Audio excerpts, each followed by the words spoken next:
Takako, de son côté, pense qu'il est impossible de jauger Yuta et que son familier a l'air redoutable. Ce n'est pas par hasard qu'il a tué Dhruv. Yuta demande ensuite à Kogane des informations sur Kuro Urushi. On nous explique qu'aussitôt que Kuro Urushi avait constaté qu'il était incompatible avec Dhruv Lagdawala, il s'était lui-même plongé dans un sommeil conditionné par la présence de Dhruv dans l'arène. Ce fléau est doté d'un appétit insatiable. Il se reproduit par parthénogenèse et plus il mange, plus il devient actif. À son réveil, il était évidemment affamé et son instinct lui indiquait que Yuta était un obstacle à son repas. Il a donc immédiatement décidé de le dévorer.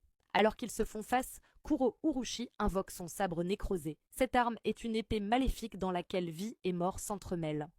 Armé du sabre nécrosé, Kuro Urushi attaque férocement, mais Yuta lui tranche immédiatement le bras. L'exorciste utilise ensuite son katana pour clouer le membre du fléau à un rocher, le désarmant littéralement en transformant ce bras en une broche de barbecue. Yuta enchaîne aussitôt avec un violent coup de revers qui envoie Kuro Urushi glisser sur l'eau. Le fléau cafard tente de s'élever au-dessus du pont, mais Yuta, beaucoup trop rapide, saute d'abord sur le pont, arrache un morceau de la rambarde et le projette sur Kuro Urushi, le frappant en pleine poitrine. Profitant de l'ouverture qu'il vient de créer, Yuta l'expédie dans l'eau en contrebas avec une attaque plongeante tranchante. Lorsque l'eau se calme, on découvre cependant que le fléau a réussi à stopper la lame de Yuta en utilisant un essaim de cafard. Yuta balaye cet obstacle d'un coup d'épée, tandis que Kuro Urushi manipule ces insectes pour former une tornade de cafards sur laquelle il se tient. En dessous, Yuta est conscient d'être observé par deux autres joueurs au score élevé. Il sait qu'il pourrait facilement exorciser Kuro Urushi en injectant de l'énergie occulte inversée dans son corps à l'aide d'un sort d'inversion, comme lorsqu'il a réanimé Yuji durant leur combat. Cependant, Yuta ne veut pas que les joueurs observateurs découvrent qu'il peut utiliser une technique de guérison inversée. De plus, il ne peut pas faire appel à Rika puisqu'elle protège les autres au stade. Kuro Urushi est certes un adversaire dangereux, mais Yuta veut l'exorciser sans dépendre de ses deux atouts de secours. Soudain, Kuro Urushi se met à parler, à la manière de Meruem, ce qui est finalement logique puisqu'il s'agit d'un fléau de rang S. « Tu t'opposes à nous? Pourquoi? Veux-tu nous tuer ?» demande-t-il. Yuta lui répond que c'est à lui de poser cette question et Kuro Urushi se contente de répliquer qu'il aime le goût du fer. En enchaînant les incantations, Kuro Urushi utilise sa technique, larve grouillante, invoquant ainsi de petites malédictions en forme d'insectes transportant d'énormes sacs disproportionnés. Instantanément, un essaim de cafards fond sur Yuta, l'obligeant à planter son épée dans l'eau peu profonde afin de créer une onde de choc pour se dissimuler. Une fois l'essaim dissipé, les fléaux invoqués précédemment attaquent Yuta par derrière. Yuta les découpe, mais les toxines contenues dans ces énormes poches le rendent aveugle un instant, offrant une ouverture à Kuro Urushi. Le fléau cafard récupère le sabre nécrosé et attaque. Yuta parvient à bloquer avec son katana, mais l'arme projette quelque chose sur son épaule. Alors qu'il recule, Yuta comprend que cet outil maudit peut tirer des projectiles, mais il réalise aussitôt que quelque chose ne va pas. De nouveaux fléaux en forme d'insectes jaillissent de sa blessure à l'épaule. Pris de court, Yuta tente de les trancher, mais cela offre à Kuro Urushi une nouvelle ouverture. S'approchant, le fléau le lacère au niveau de l'abdomen, ouvrant une autre plaie d'où surgissent encore plus de fléaux. Ryu et Takako observent la scène, pensant que Yuta va se faire dévorer. Kuro Urushi, quant à lui, saisit le corps de Yuta et s'apprête à le dévorer. Mais Yuta exécute alors un renversement inattendu, il attrape le visage du fléau et plante ses dents dans son exosquelette. Tout en mordant, il libère une décharge d'énergie de technique inversée à travers ses dents, compromettant l'intégrité du corps de Kuro Urushi et exorcisant ainsi le fléau de rang S. Après ce bouche-à-bouche digne de Baki, Kuro Urushi se désintègre et Yuta recrache ses restes sur le sol, gagnant 5 points supplémentaires de la part de Kogane. Avec le fléau éliminé et Yuta affaibli, Takako Uro décide de profiter de la situation et l'affronte directement. En lévitation, la tête en bas derrière lui, elle lui murmure à l'oreille, le prenant par surprise. Après avoir vaincu Kuro Urushi avec du bouche-à-bouche, Yuta se fait surprendre par Takako. Avant qu'il ne puisse réagir, Takako utilise sa technique occulte de distorsion spatiale, déformant violemment l'espace autour d'eux. Le terrain se fracture instantanément et Yuta est projeté en arrière. Il encaisse le choc de face, limite les dégâts et commence à se demander comment elle a pu provoquer une telle destruction. Sans lui laisser le temps de réfléchir, Takako enchaîne avec un coup de poing. Yuta l'évite de justesse et tente de contre-attaquer, mais Takako saisit l'espace autour de son poing et tord le ciel, stoppant net son attaque et transformant son bras en une sorte de spaghetti informe. Déconcerté par son membre déformé, Yuta est à nouveau projeté en arrière par une attaque de Takako Uro. Une fois hors du combat, son bras revient rapidement à la normale, sans aucune blessure et aucune douleur. Yuta en déduit que le sort de cette fille lui permet sans doute de manipuler l'espace, mais ça l'étonnerait qu'elle soit véritablement capable d'écraser son adversaire par simple pression de l'air autour de lui. Il a plutôt l'impression qu'elle génère des aberrations, comme les distorsions qu'on peut voir à travers une lentille. Elle ajoute que son pouvoir consiste à saisir un pan du ciel tout en montrant un exemple. Elle peut saisir un espace ouvert et le rendre tangible, puis le manipuler comme un objet. Ce qui surprend Yuta, qui ne comprend pas pourquoi elle lui relève la nature de son sort. Yuta pense qu'elle dit « le ciel », mais que c'est bien l'espace qu'elle manipule comme s'il était plane. Deux de ses attaques l'ont aussi projeté au loin malgré sa défense, sûrement une autre application de son pouvoir. Impatiente, Takako attend que Yuta attaque pour pouvoir contre-attaquer, mais au lieu d'attaquer, Yuta lui pose une question. Il lui demande si ça ne la dérange pas d'être tuée et pourquoi elle cherche le conflit. Il comprend que les personnes impuissantes deviennent désespérées, mais cela ne s'applique pas à Takako, dont la technique fait d'elle une adversaire redoutable dans la traque mortelle. Surprise, Takako demande s'il est si courant pour les exorcistes actuels d'avoir une enveloppe charnelle. Elle lui explique que ne pense qu'à ressusciter. Tous ceux qui, autrefois, ont répondu à l'invitation de Kenjaku ont des regrets. La traque meurtrière n'est que la première étape de leur seconde vie. C'est Kenjaku qui les guide et quoi qu'il arrive, ils doivent accumuler le plus de points possible. Selon elle, quelqu'un sans regret n'aurait jamais rejoint la traque. Toujours confus, Yuta lui demande si elle n'a pas d'amis ou d'amoureux, ce qui surprend Takako. Il ne comprend pas pourquoi quelqu'un passerait son temps à tuer des gens des milliers d'années plus tard, même avec des regrets. Agacé par ses paroles, Takako s'énerve de plus en plus jusqu'à ce que Yuta lui demande comment elle peut être à ce point désespérée qu'elle ne soit revenue que pour un jeu égoïste. Furieuse, Takako lui demande s'il est un descendant du clan Fujiwara, affirmant que quelqu'un de cette lignée ne pourrait jamais la comprendre. Soudain, Ryu interrompt la discussion en tirant une gigantesque décharge d'énergie occulte depuis sa tête qu'il a nommée Granite Blast, réduisant la ville en ruine. Depuis un toit voisin, il déclare que le flirt entre Yuta et Takako lui a ouvert l'appétit pour le combat. Yuta pense que Rika protège les personnes restées au stade, mais que s'ils encaissent de plein fouet une attaque de ce niveau, il y aura des victimes. Il doit donc commencer par lui. Takako ajoute que maintenant que Kuro Urushi et Dhruv ont disparu, elle n'a plus de raison de laisser ce type n'en faire qu'à sa tête. Elle va se débarrasser de ces deux gêneurs en même temps. Yuta et Takako décident simultanément d'éliminer Ryu. Jujutsu Kaisen, après qu'il a décidé de se débarrasser de Ryu, Yuta fonce droit sur lui. En voyant Yuta lui foncer dessus tête baissée, Ryu répond par une pluie de rayons d'énergie occulte. Yuta évite de justesse la première salve, mais une seconde vague semble le prendre de court, pulvérisant le pont sous ses pieds. S'attendant à un combat digne de ce nom, Ryu ajoute qu'il est déçu, mais lorsque la fumée se dissipe, il remarque que Yuta a disparu. Soudain, Yuta surgit derrière lui sur le toit, révélant qu'il a utilisé le trou créé dans le pont pour esquiver les attaques et disparaître. Ayant réduit la distance, Yuta attaque directement Ryu, puis reprend sa posture de combat en déclarant qu'il est temps de se battre au corps à corps. Yuta lui dit de rendre ses attaques plus précises. Amusé par la démonstration de Yuta, Ryu lui demande s'il sera satisfait en faisant ce qu'il demande. En développant la remarque de Yuta, il demande ensuite si l'on dit à un enfant devant un festin « Prends ton temps pour manger ». Yuta répond pourquoi pas, et Ryu acquiesce, admettant que c'était sans doute un mauvais exemple. Allumant une cigarette, Ryu ajoute qu'il n'était pas entièrement satisfait de sa première vie. Il s'est battu contre des adversaires plutôt balèzes, a rencontré des filles sympas, et franchement, il n'a aucun regret. Pourtant, il en veut toujours plus et c'est très pénible. À chaque fois, les gens se demandent de quoi il se plaint. Mais selon lui, après une bonne clope, on a envie de quelque chose de sucré et il estime qu'il n'a pas eu assez de dessert dans sa vie. Soudain, Ryu déclenche une rafale d'attaques, forçant Yuta à répliquer immédiatement par une série de coups. Cet échange leur permet à tous deux d'évaluer la puissance de combat de l'autre. Yuta remarque que Ryu mobilise son énergie occulte pour augmenter sa puissance au maximum. Ses coups sont précis et il pense qu'il a intérêt à ne pas négliger sa défense s'il ne veut pas encaisser de dégâts. De son côté, Ryu remarque que la résistance de Yuta est en accord avec sa quantité d'énergie occulte. Il a l'impression de cogner contre une énorme citerne.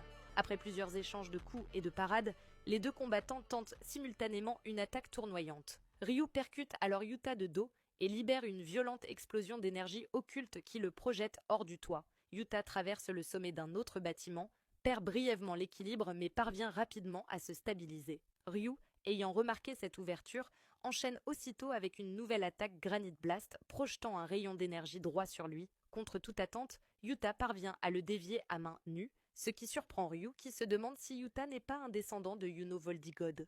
Après avoir dévié à main nue le Granite Blast de Ryu, Yuta réduit la distance en un éclair et tente d'écraser son adversaire d'un puissant crochet du droit en pleine tête, enfonçant Ryu dans le toit et fissurant le béton en dessous. Cependant, Ryu semble l'avoir attiré dans un piège et contre-attaque avec un nouveau rayon d'énergie occulte que Yuta ne parvient pas à maîtriser complètement. En le repoussant violemment, Ryu déclare « Tu es mon dessert ». À ce moment, Takako surgit sur le champ de bataille et profite de la position défavorable de Yuta, suspendue dans les airs, pour l'attaquer avec sa technique occulte. Il est expliqué qu'elle ne frappe pas directement la personne, mais un pan du ciel. Elle le saisit et le brise, entraînant avec lui son adversaire comme une fine couche de glace. Elle utilise alors Fulmination Céleste et écrase son adversaire contre le sol en contrebas. Agacé par cette intervention, Ryu tire une vague d'énergie occulte vers Takako, lui reprochant de se mettre en travers de son chemin. Lui ordonnant de se taire, Takako déforme l'espace autour du rayon, le renvoyant directement sur Ryu, qui est frappé de plein fouet. Au sol, Ryu admet que c'est la première fois qu'il se prend sa propre technique et trouve cela très efficace. Blessé, Yuta parvient néanmoins à revenir sur le champ de bataille, ce qui amuse Takako.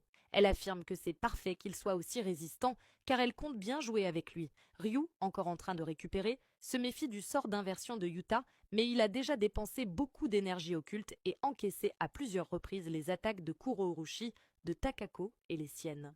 Il doit être complètement à plat.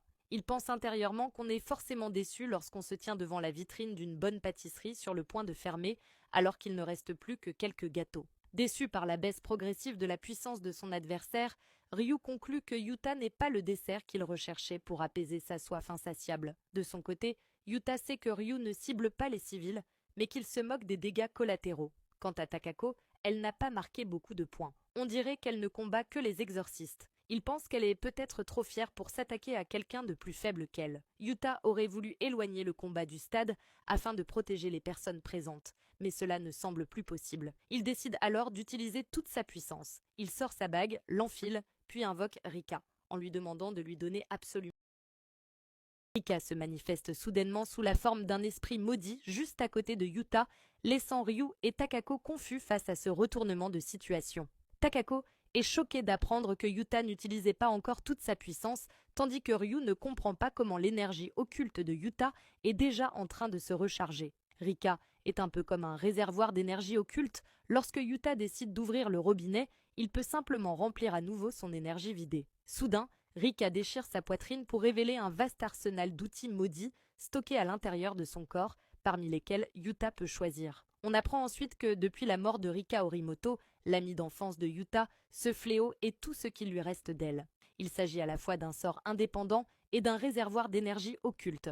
Lorsque Yuta se lie à Rika grâce à sa bague, il peut utiliser ce sort, la faire apparaître entièrement et se ravitailler en énergie occulte auprès d'elle. Il est capable de maintenir ce lien pendant 5 minutes. Ayant choisi le bras métallique, Rika fixe l'armature autour du bras droit de Yuta afin d'augmenter sa puissance de frappe. Prêt à relancer le combat désormais à 3, Yuta commence par envoyer Rika dans les airs en direction de Takako, qui se prépare aussitôt à utiliser sa technique de manipulation du ciel. Cependant, Yuta fait soudain apparaître le célèbre sceau du clan Inumaki autour de sa bouche et active la parole maudite, ordonnant à tous ses adversaires de ne plus bouger. En voyant une tête de serpent stylisée se dessiner sur la bouche de Yuta, Takako demande s'il s'agit d'une incantation.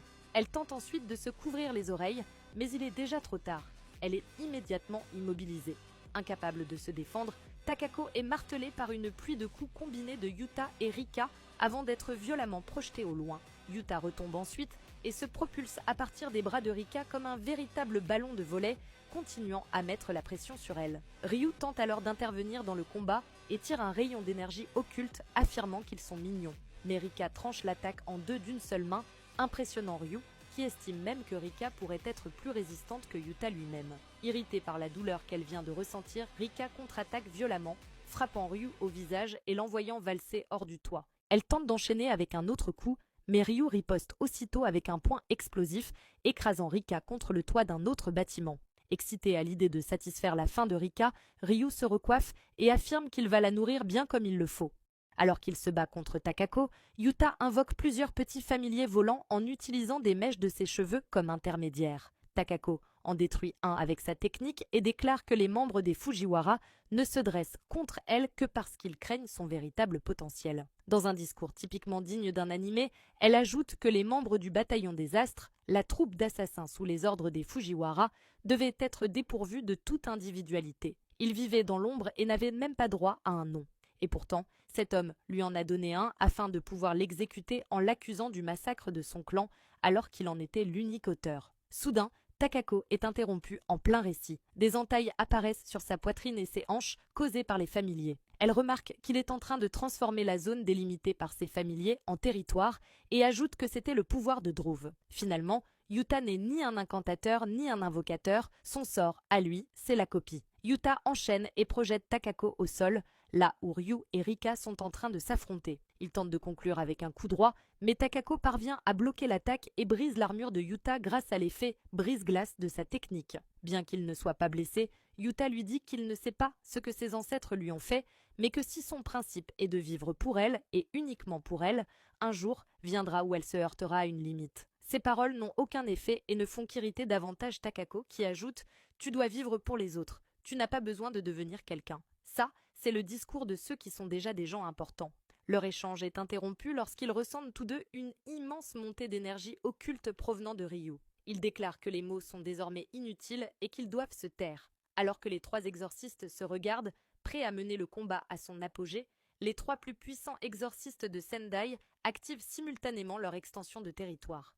Après l'activation simultanée de leur territoire, instantanément, les territoires se chevauchent et annulent les effets de coup sûr les uns des autres. On apprend que lorsque plusieurs territoires se repoussent, l'effet imparable des sorts de chaque combattant est annulé. Pendant ce laps de temps, afin d'empêcher Yuta de prendre l'initiative, Takako et Ryu poursuivent un objectif commun, empêcher Rika de traverser la barrière magique. Takako ajoute qu'elle doit être prête au cas où Rika tenterait de s'introduire par la force. Le narrateur nous explique qu'un peu plus tôt, Rika avait été propulsée 20 mètres plus loin par Ryu.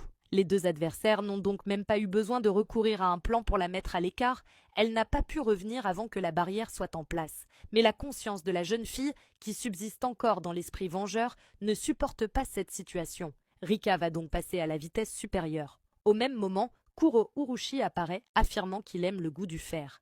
Il infiltre la barrière tandis que ses cafards à l'extérieur occupent Rika. Le narrateur continue en expliquant que ce démon noir des temps modernes vient danser à l'intérieur de l'espace scellé, tandis qu'à l'extérieur, ses cafards renforcés détournent l'attention de Rika. Avant de plonger dans le sommeil, Kuro Urushi s'était créé un double. Son géniteur ayant été exorcisé, c'est à ce rejeton que revient l'énergie occulte générée par les peurs de tout le Japon. Kuro Urushi est certes mort en tant que joueur, mais le fléau, lui, n'a pas été éliminé. Maintenir un équilibre entre trois territoires simultanés constitue déjà un exploit risqué, car les conditions d'entrée et de sortie sont différentes pour chaque barrière mise en place. Si, en plus, un intrus fait irruption à l'intérieur, la barrière ne tarde pas à céder. En chutant, Yuta remarque que Takako est entièrement focalisé sur Kuro Urushi, sa technique étant complètement désavantagée face à lui, un détail qui n'a pas échappé à Yuta. Profitant de cette ouverture, Yuta lui assène un violent coup de pied dans le dos, l'envoyant s'écraser vers le sol, scellant presque son destin. En la voyant tomber, le fléau cafard se précipite vers elle avec le sabre nécrosé. Takako tente de riposter en activant sa technique occulte, mais comme on l'a déjà vu avec Mahito, il est extrêmement difficile d'utiliser une technique immédiatement après une extension du territoire. Elle a consommé trop d'énergie pour se servir efficacement de son pouvoir après l'extension de son territoire. Sa capacité à manipuler l'espace se consume dans ses mains, la laissant sans défense face à l'assaut de Kuro Urushi. Le cafard tranche son bras gauche et des fléaux insectoïdes jaillissent de la plaie, sectionnant complètement le membre. Rika intervient aussitôt, dévorant le bras de Takako, avant que le cafard ne puisse le faire tout en maintenant la pression sur Ryu. Ryu remarque que Yuta y va vraiment à fond et pense que, sort d'inversion ou pas, Takako ne pourra pas faire repousser son bras. Furieuse malgré sa blessure, Takako interpelle le descendant des Fujiwara, mais Ryu la coupe net, affirmant qu'elle et Kuro Urushi ne sont pas invités à sa table. Il est ensuite expliqué que le point fort de Ryu est la projection d'énergie occulte. Qu'il ait recours ou non à son sort, c'est le seul exorciste capable de produire une telle décharge d'énergie occulte. Il tire instantanément un nouveau Granite Blast sur Takako et Kuro Urushi, neutralisant la première et détruisant partiellement le second, permettant à Yuta de l'exorciser facilement grâce à son énergie occulte inversée. Enfin, prêt pour le dessert, Ryu ajuste son style et accueille Yuta à la table. Il charge son énergie occulte et prend la visée. Face à lui, Yuta sait que sa propre technique n'est pas encore rechargée, mais avec lui et Rika combattant ensemble pour contrer le prochain mouvement de l'ancien exorciste, la table est désormais dressée pour leur affrontement final.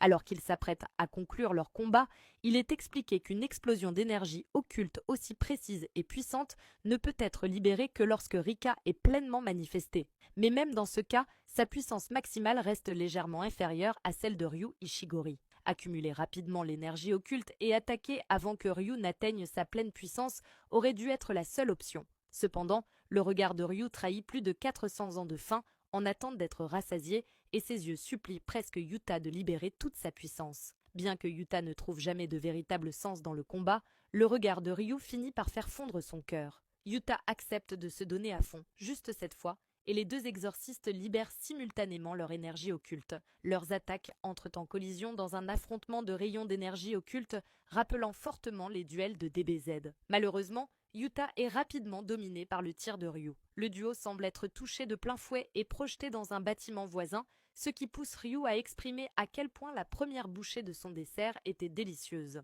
L'exorciste euphorique est toutefois vite surpris lorsqu'il sent l'énergie occulte de son adversaire recommencer à gonfler. Désireux d'en avoir plein les yeux, il hurle et réclame un autre duel de rayons. En réponse, Rika tire un rayon d'énergie occulte pendant que Yuta se rue simultanément vers l'avant. On découvre alors que Yuta a sauté exactement au même moment où le rayon a frappé, le propulsant à grande vitesse vers l'exorciste ennemi. Ryu remarque que Rika est également capable de tirer de façon totalement autonome, mais lui, persuadé d'être suffisamment puissant, parvient malgré tout à bloquer le rayon à main nue, affirmant qu'il peut faire tout ce que Yuta peut faire. Il prend alors Yuta en ligne de mire, convaincu de pouvoir l'achever avec sa prochaine attaque, compte tenu de l'énergie qu'il a déjà dépensée, notamment avec l'extension de territoire. Cependant, lorsque son Granite Blast est libéré, Ryu ignore que la technique occulte de Yuta s'est déjà régénérée et pense que c'en est terminé. Profitant de cet instant, Yuta utilise la capacité de Takako pour déformer le ciel et rediriger le tir de Ryu vers le ciel. Sous le choc,